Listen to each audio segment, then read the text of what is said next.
everyone. Welcome. It is good to be here with you today. This is my friend, Darin McWatters. Hi. And, Nice to be here. It's good to have you here, Darin. Welcome to my shed. It's cozy in here. I love being in your shed. We have some wood tones that match. Do you have snacks in here in the shed? I can't tell if there's an ice chest. It looks Not like today. Not right, today. I have some liquid back there, but it would probably send us to the ER. I don't know. Let's just see how thirsty we get. Hey, this is really fun for me to have Darin in here because Darin and I go way back. We were talking before we pushed record here this morning that we go back about 28 years or so. Back in January, worked at Hume Lake together. Darin, tell us just a brief synopsis of your journey with Hume. Oh my goodness, yeah. So let's see. It was sometime in 1996 that I got a call, and I was in a band. So in the 90s, I was in a band called Everybody Duck. We were living in Phoenix and whatever. And we get a call from Hume Lake, and they're like, "Hey, could you do winter camp?" But our schedule didn't line up for that, and so we thought that deal was done. And then they called us back and said, "Any chance you could do summer camp?"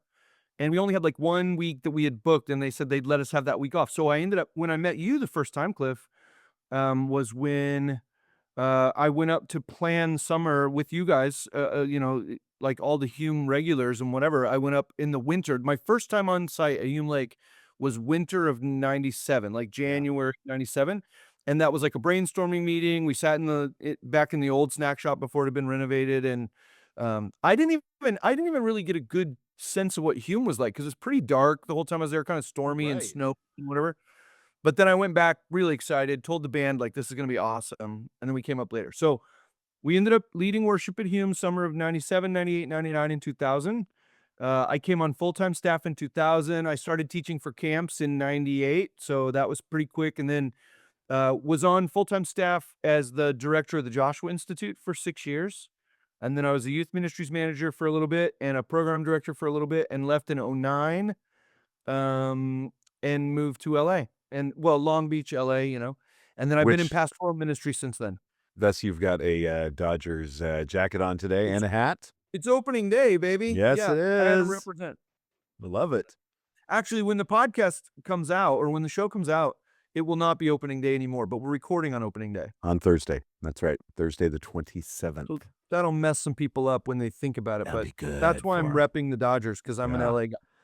Well, and if I can tell those that are watching or listening along, the thing that stood out so much to me, I remember the very first week of summer camp in 97, and Darin's in the band, and the band does what the band does as far as we were concerned from a leadership perspective at camp. You ask them, hey, on Wednesday night, would you do a concert? And the band does a concert. Well, we're in this concert on Wednesday night, first week of camp. And here, Darin, the lead singer, who you're at that time, what, 25 years old? 7, yeah, like 50, like I don't know. I can't do math. You're like 12, math maybe. early. I don't know. Yeah, You were young. 20s. And Darin shares the gospel in this concert and asks for a call for people to receive Christ, and all these kids come to Christ.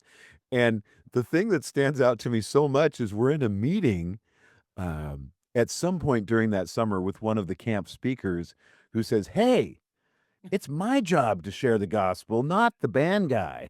Right. It was a little bit of tension. It's that first summer, because they just didn't, they weren't expecting it. And I think as a camp speaker, you're expecting that Hume maybe is going to evaluate your effectiveness based on how many kids come to Christ or whatever, then, which isn't necessarily true when Hume's evaluating speakers. But if that's your mentality, then you feel like, man, this guy's cutting into my margins. He's inviting people to Christ before. It's not unlike when John the Baptist's disciples come to him in John 3, and they're like, hey, Jesus is on the other side, and his disciples are baptizing people, and they're all going over there.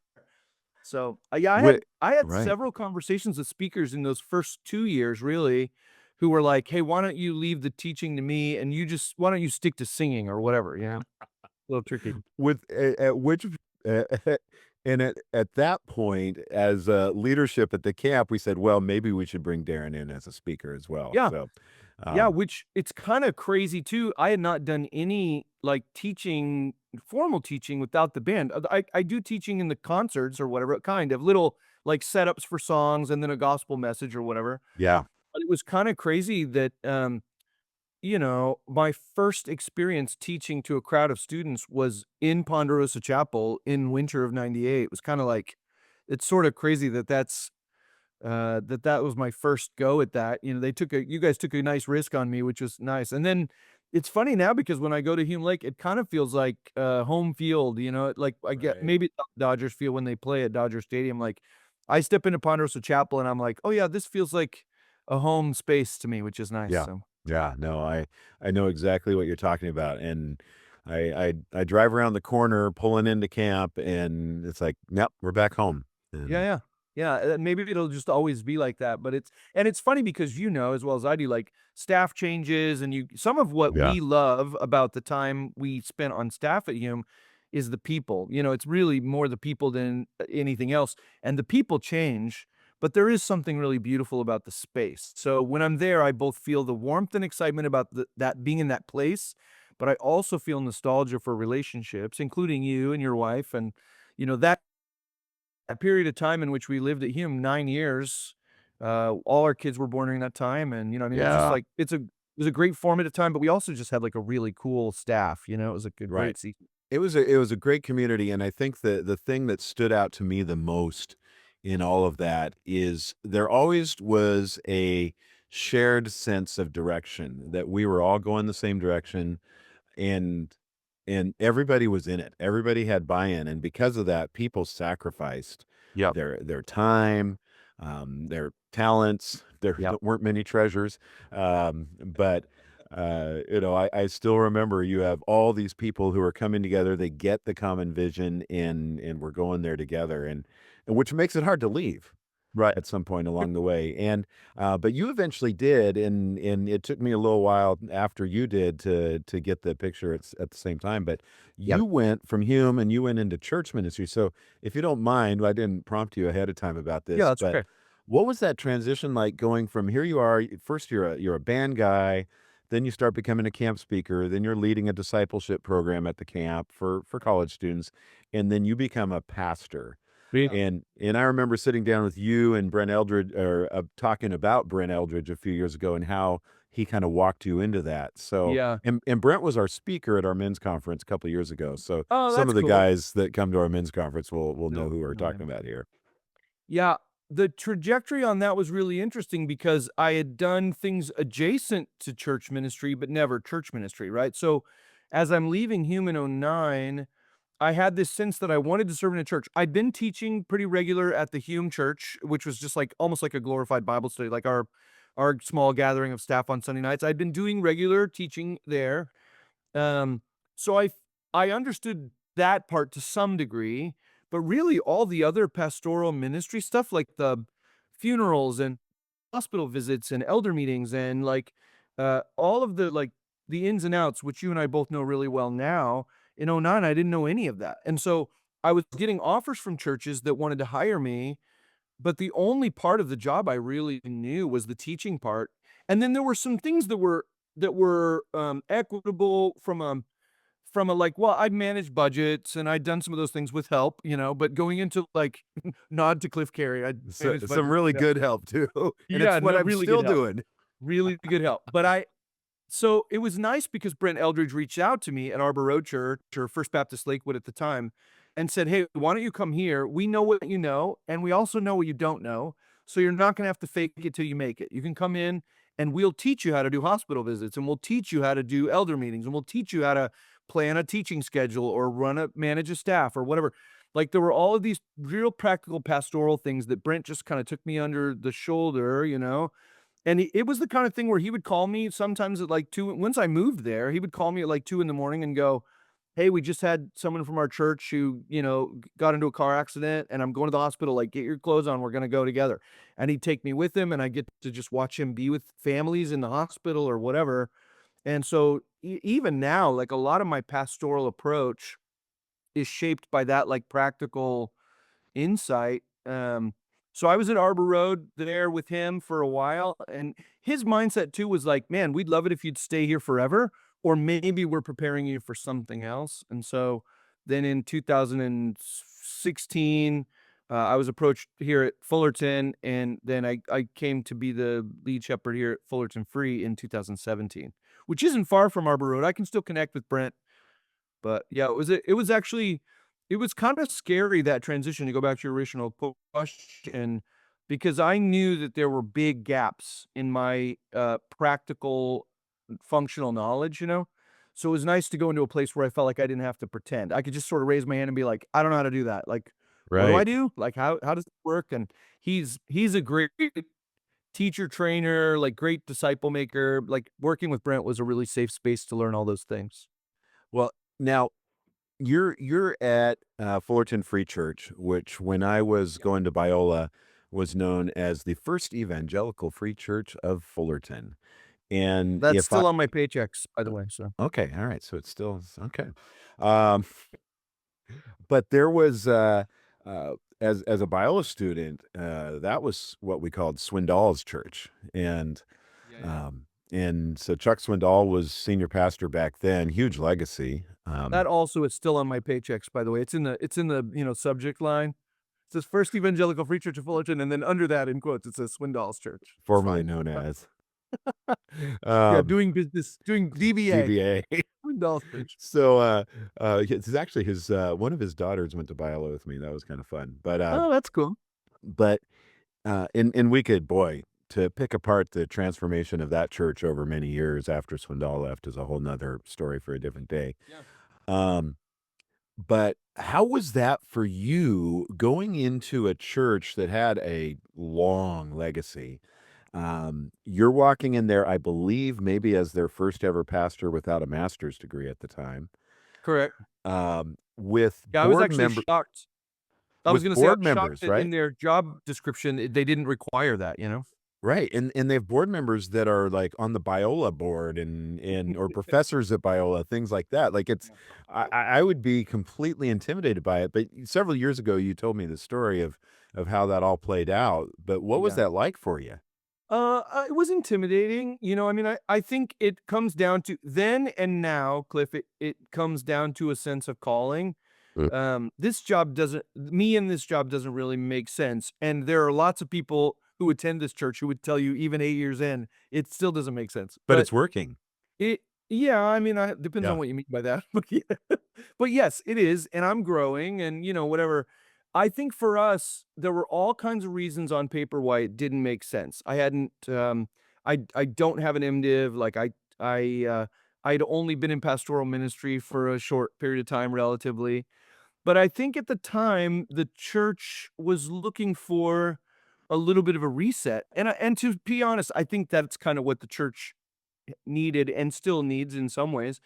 And I think they were reluctant. Like, so the pastor before me is a guy named Mike Erie, and Mike is like, he's incredible, incredible preacher, Oh, yeah. incredible theologian, like very winsome. Like Mike Erie had the ability probably to be another Chuck Swindoll. He's an author and Yeah. he's just a really he's just like powerful dude, like kind of And whatever. he's a big guy too, like, he just has a Yeah. commanding presence Commanding presence. wherever he is. But his time here didn't go super great, and he would say that, the church would say that, and I think coming out of that experience, I think they thought maybe the, like, celebrity church culture, like, big A alpha dog leader is not what we need.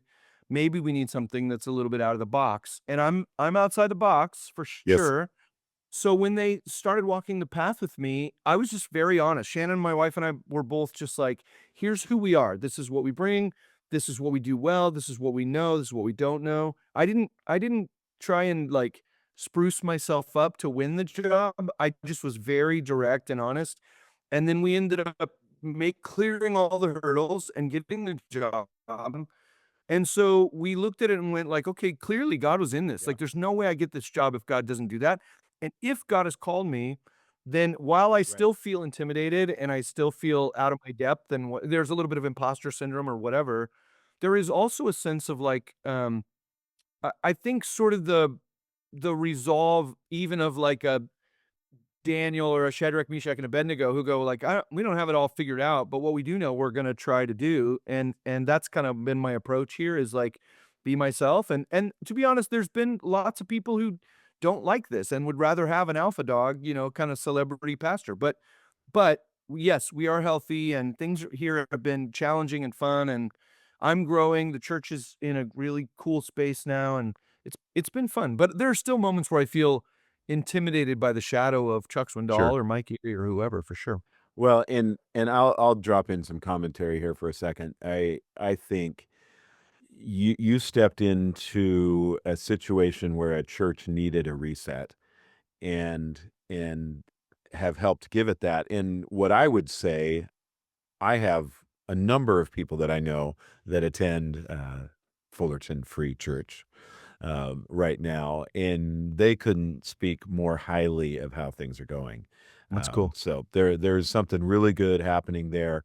You did something, and so this is you and I talked about this ahead of time. Um, the Darin that I knew in 1997 and even in 2009, Yeah. is a different Darin than exists today, Yeah. and and I hope that that's the same for me.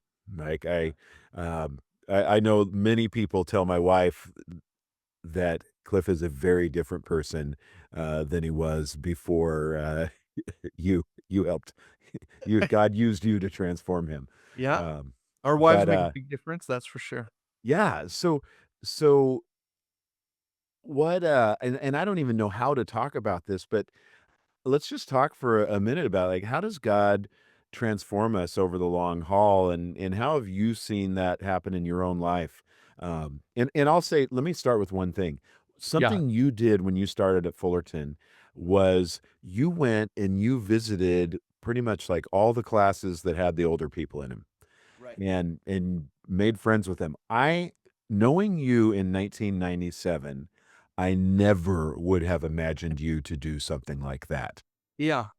Yeah, well, I think being at Arbor Road helped a lot because Arbor Road with Brent was that's a multi-generational, multi-ethnic church in Long Beach, so we did a lot of work to, like, build bridges with older people or build bridges with different ethnicities or different races or whatever, and I had seen Brent navigate that really beautifully. I will say that, I came in here with, like, a game plan, which was like, "Here's how you build a bridge. This is how you be a peacemaker. This is," and some of that has gone well and some of it hasn't. Like, it's interesting, Brent and I have had good conversations about the fact that the dynamic here is a little bit different than the dynamic was at Arbor Road. So not all the plays in my playbook from Lakewood have worked. But I did come in with real intentionality, and I would say even now, my posture is still I'm wide open, like, my day today, I've got this time with you, but I'm every day I'm meeting with people, I'm very available for conversation and, dialogue and discussion and whatever, so I'm still taking a posture of, like, constant engagement, constantly trying to hear other people's opinions and do my best to try and build bridges with people, but, yeah, I'm not the same guy I was, and I think, to get to your initial question, I think I love who I'm becoming, and I love the idea of not even knowing who I'll be in 10 years, like, I like holding that loosely and going like, I trust that Jesus knows, and that will be a byproduct of walking closely with Jesus or doing my best to walk closely with Jesus, but knowing that I mean, I went to a conservative Baptist Bible college. Yeah. I grew up in a fundamental Baptist home. I did the Awana thing and whatever. I have lots of verses memorized in King James and what like, but I'm not a conservative Baptist guy No. anymore, and that doesn't mean I don't revere and I'm not grateful for where I come from.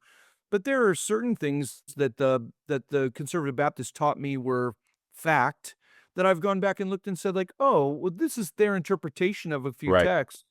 But, like, there are great people who have a high view of scripture and love Jesus deeply who see this text differently. So, one good example of that would be, like, women teaching, which there are great Jesus followers who have different opinions on women teaching. But when I was at Hume, I would have been I would have been an opponent of women teaching. Sure. Like, if that conversation came up, and it didn't at the time really, not for camps or whatever, but if it had come up, I'd have been like, "Yeah, I don't think women are supposed to do that according to the Bible." But now, here I am, whatever, 20 years later, and having actually studied those texts and listened to some other voices than just my professors in college or whatever, I start to go, "Oh, wait, there's actually some ambiguity to these texts." And again, I don't wanna make your listeners feel stressed out. We don't need to get in an argument about it. But I'm a guy We're now good. I love having women teach in our Yeah, services and empowering women because I see those texts differently, and I'm not the same guy I was before. So, it is cool being on a journey. You learn things as you go, things about leadership, things about yourself, things about how you respond to certain situations. I think you become aware of places where you're prideful or you're maybe yeah, overconfident and you shouldn't be. And then as you walk with Jesus, some of these things get polished away and kind of chipped away at. And there's sort of a new person that emerges. And I think for me, the thing I like most about who I'm becoming is that I have a much greater sense of my own fallibility and my own my desire to learn and to discover and to find out if I'm wrong about a thing or if I'm perceiving a thing with bias or if I misunderstand it. I want to know. I want to know what that is. Like if you can teach me different, I want to hear it. So I think that's different than the man I was as a younger person. I think as a younger person I felt pretty self-assured and confident about what I believed and who I was. Like even in my sort of self-image, I just felt like, yeah, this is who I'm gonna be. And God has kinda chipped away at a lot of that stuff over time, which is fun. right, and I have this, I don't know, somebody years ago I'm gonna draw this on a Post-it note here for a second for us and hold it up, but I call this my timeline graph. There it is, everybody. It's, Beautiful. there's the plane of time, right? And essentially it goes this is when we start off and we might be 1 degree off in our, um, pursuit of Christ, and when we start off, that 1 degree off doesn't look very off. Um, but the longer you go in life and you kinda work your way out, that 1 degree gets you farther and farther away from the plumb line. Right. And, and if you don't have course corrections along the way, where you stop and you learn and you come back down to the plumb line, and then as you kinda start to get off again, again, you got those course corrections. And I think it's really easy for someone in their mid-20s, like I know I was, that, I had it all figured out. So, some 40-year-old would come up to me and say, "Blah, blah, blah," and I go, no, Right. this is how it is." Right. And so now as a 50 something year old, 55, golly, um, I see these 23-year-olds and I'm like, "Eh, you'll learn one of these days." Yeah. Um, but yeah, I just I think about that and I watch I feel like you and I have gone through some parallel things like the course corrections along the way where Yeah. God just said, "All right, it's time to refine you a little bit."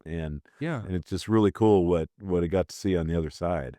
Yeah, I 100% agree, and it puts you in a place of being, anticipatory and excited about what's around the corner, even if what's around the corner is hard or complicated.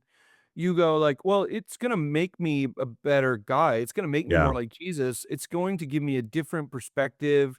It's gonna help me see things I don't currently see." So, it gives you kind of an optimism about the future, which is I mean, this is maybe too long for today, but it's interesting how often I meet people in our age range, in their 50s or whatever, who kind of feel like, well, midlife or whatever, now it's all downhill from here, and I think in walking with Jesus, I'm not feeling that. I'm feeling Yeah. a sense of, like, who am I gonna be in 2 years? What new books am I gonna read? Or what passage of scripture am I gonna have, opened up in front of me, and I'm gonna think something new or refine parts of the way I'm leading or whatever.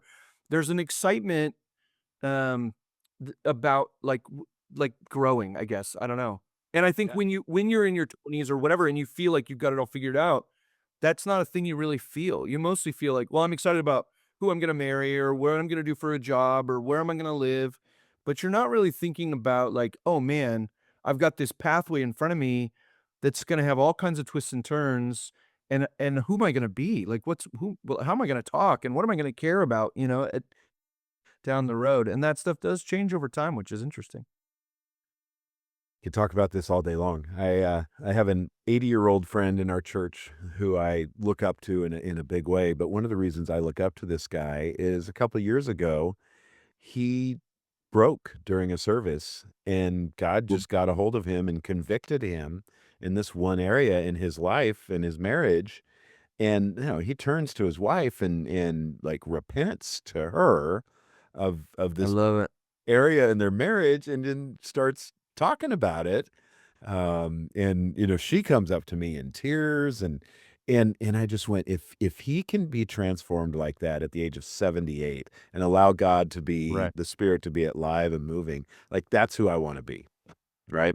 Yeah, is that's exactly right. That's who we wanna be. I 100% agree, and, it's interesting. I don't feel regret about who I was at 20 because I just was who I Right. was, I Yeah. don't feel ashamed of that. There are things I wish I'd said differently or sometimes song lyrics I wish I'd written slightly different or whatever, but I think um I think mostly you just have to appreciate Yeah. who you were and that you were becoming, that you were becoming more like Jesus in the path, and all of that is valuable, so Well, and the great thing when you're in your 20s, you don't know that you can't do it. So you just do it, right? And yeah. uh, I was life at a kind of pastors conference, 2 weeks ago in San Antonio for pastors in the EFCA, and, there are guys in there that are getting ready to retire, and then there are guys in there that are just got hired, so they're 3 weeks on the job or whatever, and it's really funny because 'cause I'm sort of in the middle of that, and to talk to the guys who are getting ready to retire and to hear their stories and kind of think about that stage of life. And then you got these young, eager guys who are like, I just got the job of my dreams. And I want to be like, let me give you my number. And when you're feeling sad or stressed, or when you curl up in a fetal position under your desk, call me and I'll do my best to try and help you untangle that. But you also don't want to burst their bubble. Like I don't want to be like, well, it's going to be a lot harder than you think. I want to be encouraging, but like, it's not gonna be everything they expect. There's some surprises. yeah. I was just having a conversation with a young man yesterday, and I was sharing a story about how when I was working at Hume, and our mentor, I call him one of my mentors, Jeff Lilly, one of our dear friends, Yeah. and Jeff pulls me aside one day, says, "Cliff, I had it in mind to promote you into this position, but I'm not going to, because these two people, Tom and Johnny, came to me and said, you've got this character issue, and and so until you deal with that character issue, I'm not going to give you that promotion." Um, I still to this day remember where Jeff and I were when we had that conversation, and I remember how Yeah. transformative that was to have somebody in my life who was willing Yeah. to patiently deal with me. Now, and he felt the boldness and Yeah, confidence to yeah. speak up. Um, Right. but Well, and it's not difficult to take correction from someone that loves you and someone right, that wants what's best for you, like that's exactly. I mean, rebuke is a really strong word, but rebuke doesn't have to feel terrifying right, if it comes from a place of mutual respect. And I think, like, sometimes rebuke is happening, like, I think sometimes Christians think about correction as, like, shouting things through a megaphone at people across the street, and it's like, you don't know any of those people, quit talking to them, they're not paying attention to you, right? But find the people that are in your circle who actually care what you think, right, I had somebody say to me once that, like, "Darin, you spend a lot of time stressed out about trying to pastor people who don't think of you as their pastor." mm, And I thought, "Oh, that's so interesting," like, they're and he's not talking about evangelism, but I think obviously, I'm trying to share the gospel with people that don't think of me as their pastor, but I think there are circles where people that, like, I don't have their respect, or I don't have they're not interested in my feedback, and if I'm constantly shouting feedback in those spaces, I'm wasting right, my time. But yeah. there are all kinds of people around me who are interested in my feedback, and if I can focus there, it's a much better use of my time. Well, and then also when that feedback comes without fear of, you know, with Jeff, I wasn't worried I was gonna get fired. I had somebody who was giving this to me out of true care. Um, Yeah, that's right. Yeah, and I that's still right. have Makes those a difference. people in my life. We could talk all day about that, but you said, "Cliff, you're keeping an eye on the clock, right?" Um, so, I don't even know how long your show normally is, so I don't I just meant, like, I won't be awa I don't have a clock around me, so I won't be hey, aware. I don't even know how long my show is either. So, but we're gonna work towards wrapping it up here. You're speaking Yeah. for our men's conference coming up in Yes, May. can't I wait. am Yeah, May 2 through 4. We paid for Yes. your I just wrote a check for your airplane ticket. So, Yes, I can't um, wait. so Give us a little preview, just a little preview. What can we look forward to if we're gonna, as guys, come to this conference and get to hear from you? It's actually really funny because we didn't talk about this before we started recording, but the stuff I'm teaching is it's about this. It's about trajectory. So Uh, it's about being I'm using the life of Peter, and Peter's a guy who is not the same guy at the end of the story that he was at the beginning of the story.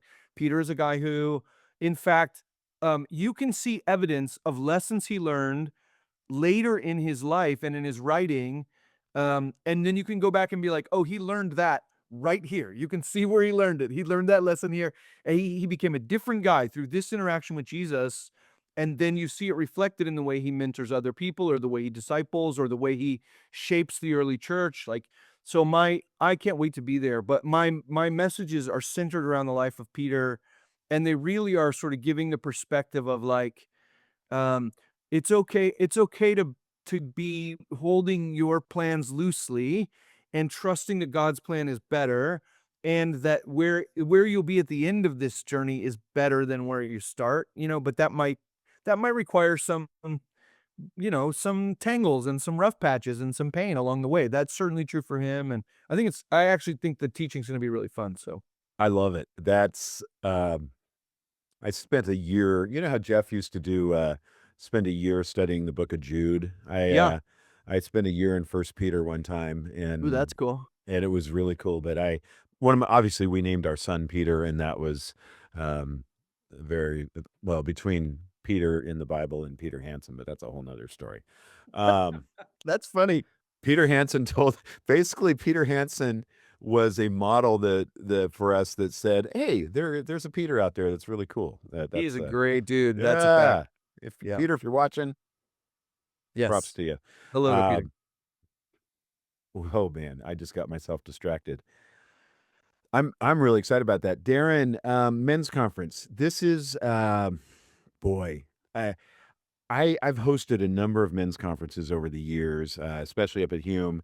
And there is a perception, when you go to men's conference, that it's gonna be a bunch of guys going, grunting, eating a lot of meat, and being tough, and, they have to go out in the wilderness and kill a bear. I don't know.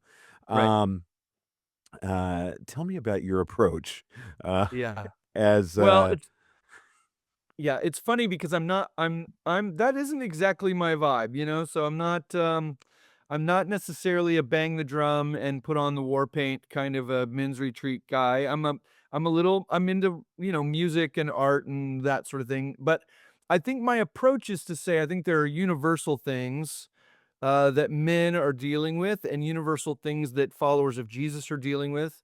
And so I think to have guys um, together in a space, I think one of the hardest things for dudes is the ability to be vulnerable. So even as we were talking earlier about like admitting my own fallibility, our culture and even Christian culture doesn't give dudes a lot of accolade for saying you make mistakes.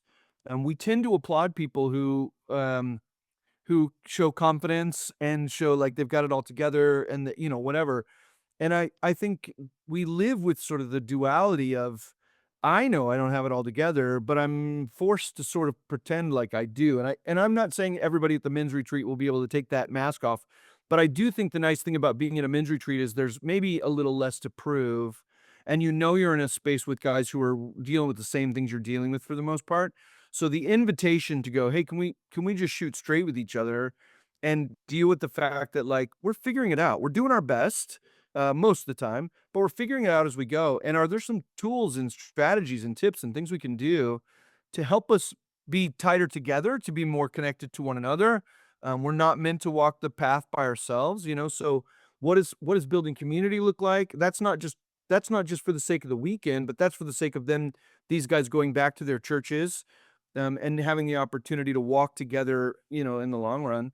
But my approach is, I mean, my teaching is a little bit silly, but hopefully kind of insightful, and it'll be fun. So I can't wait. I'm looking forward to it. And so, it's if you're watching along, you're interested in joining us, men's conference, Men in His Design, coming up May 2nd through 4th. That's Friday through a Sunday. And if you're a part of Sunrise, just go to sunrise.church/men and you will be able to sign up. Perfect. If you want to check out Darin, you can hear some of Darin's preaching. Go to Fullerton Free Church. What is that? Just fullertonfree.com, I think. Yeah, fullertonfree.com. Yeah, all the So, mess we're teaching through Acts right now. We actually taught through First Peter in the spring. So, no, not the spring, in the fall. Sorry. Seasons, all good. times, It's all math, good. whatever. I had So, somebody that goes to our church that accused me. They said all pastors ever do is talk about seasons. Everything's about a season. And I thought, well, you're in that kind of season right now to think that. So. wow. I'm sure they loved that. Yeah, well played. That's funny. Darin, what a privilege, what a joy to be able to spend some time talking to you, hanging out. You've been on the back shed before years ago. You were in year Yeah, one. We're in, I guess, year five now, which is so which is cool. kind of crazy. That's And awesome. I appreciate you joining me and being a Yeah. part. I'm looking forward to seeing you in May. Yeah, me too. I was Going to be a excited good when you time. reached out and said I knew that there were Sacramento area churches that were connected, but I didn't know it was connected directly to you. My first contact was with somebody different. And so Yeah. when you reached out, I was like, "Oh, this is gonna be even better." So I'm excited. It's going to be a blast. And hey, thank you all for joining us today. Don't forget to do all those things you're supposed to do when you watch something that you like, forward, share. I don't know what it is, but do that. Tap you double tap, you Yeah. have to you spit you have to turn your phone upside down. No, I don't know. Yeah. Yeah. Or it could be, well, no, that's another story for another day. All right. Hey, thanks for joining us, everybody. Darin, thank you for You're joining me welcome to thank today. you. And we'll see you in June or May. Yes, indeed. All right. Thanks. Bye, everybody.